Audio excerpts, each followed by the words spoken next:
My friend told me this hilarious story the other day. A cycling club near Toronto, and someone during the club ride got dropped. So they sent a scathing letter to the club president about how it was unacceptable that they got dropped. Kittle it is. Oh, and that is...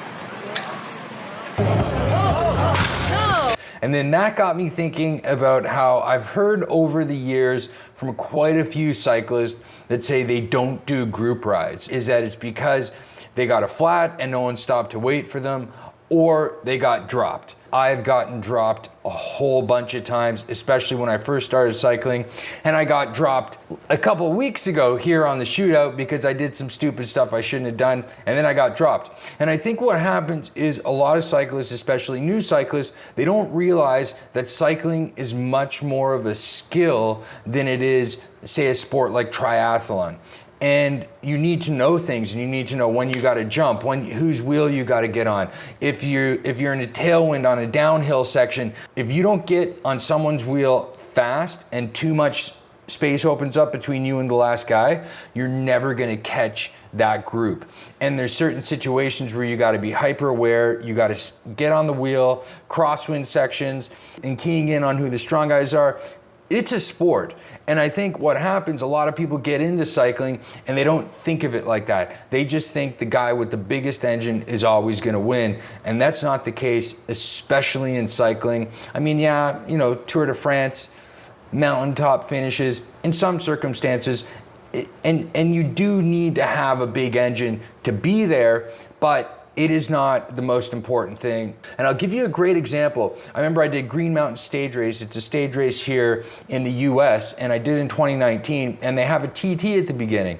And there's a guy, Adam Meyerson, and he's like this guy's like a crit champion. I don't know his accolades, but he is amazing at riding crits. So we do the TT. The TT is only like 15 minutes long, and I think he came like almost dead last in the TT. I mean, over 15 minutes, some of the other riders, including myself, put like 3 or 4 minutes on this guy. He shows up to the crit, and this guy, I think he came 3rd or 4th or something out of a field of like 60 guys. And Green Mountain Stage Race is the pro field is pretty good. But so for him to have such little power compared to the other riders, but still dominate in the crit like that, is a great example of how important skill is. And so when I see stuff like I'm gonna send, and this is, anyone that gets into cycling, I'm sure wants to get better at it. No one wants to show up and just be the same. Any sport you get involved with, you wanna get better at it, right? So when I see someone show up to cycling and they're writing letters complaining or saying, I don't like showing up because I'm getting dropped, well, that's how you get better. And it's been my experience that I learn the best when I screw something up. And when I get dropped and I turn around and go home and I have that pain, that shitty, nasty feeling, that's when I go, okay, how am I gonna get better here? How did I screw that up? What could I have done better?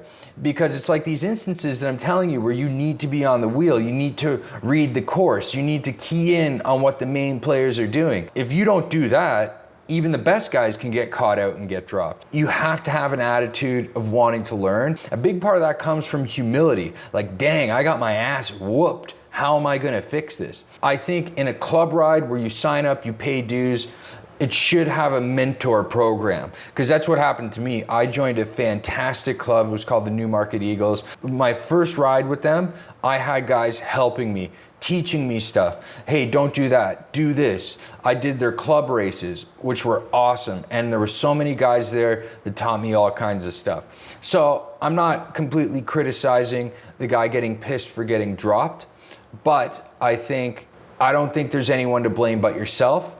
And then you should really be looking to learn. And that's what I did, and it really helped me. But don't get me wrong, every time I get dropped, I still get pissed off, even to this day.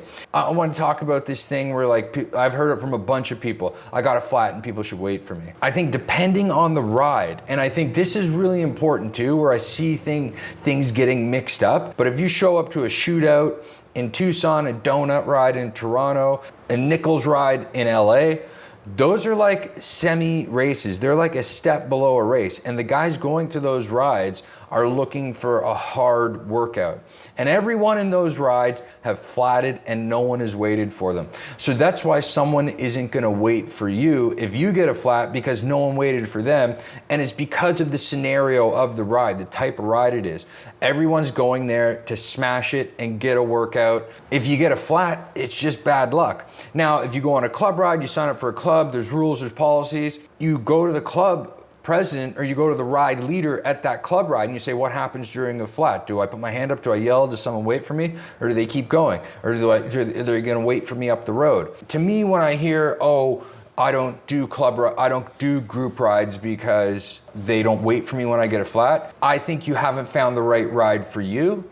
And when I hear I don't like doing club rides because I don't like getting dropped, that sounds like a lot of ego to me, or someone that just isn't interested in getting faster and they like going out and tooting around on their bike, which is perfectly fine. More people on bikes doing whatever they want to do is fine by me. And if you don't like club rides, you don't like group rides, by all means, you don't like it, you don't like it. Perfectly fine.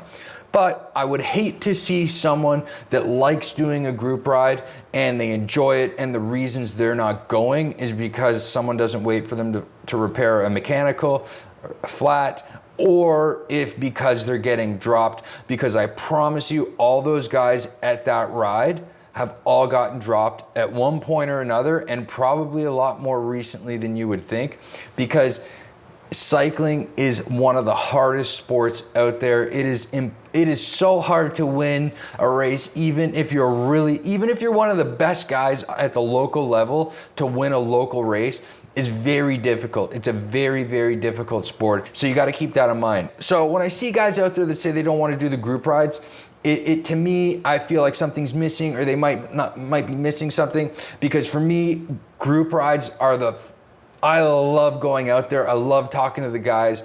I love smashing it with them. I love testing myself. I love everything about group rides. The only thing I dislike is when it's really cold in the morning. That's the only thing I can tell you I dislike about a club ride or a group ride. But other than that, if you're watching this video and you're one of those guys that don't want to go because you're worried about getting dropped, go to the group ride. This is how you learn. Getting dropped is how you learn. You're better off going there, crushing yourself, getting dropped, going back the next week, and just hitting it again. If you're getting dropped, that means you're probably going pretty hard, which is great training, which is gonna make you faster. I thought I would do a video on this because like this stuff I'm passionate about. Like I keep saying, I love group rides, and the more guys out there, the more guys to ride with, the better it is. So again, get out there, check out your local group ride. If you're in Tucson and you come down to the shootout, come say hi to me. I'd love to meet you. Love you guys. If you like this video, please like, please comment, please subscribe. All that stuff really helps me out so I can keep this channel going. Love you guys. I'll see you on the next video. I'll see you soon. Bye.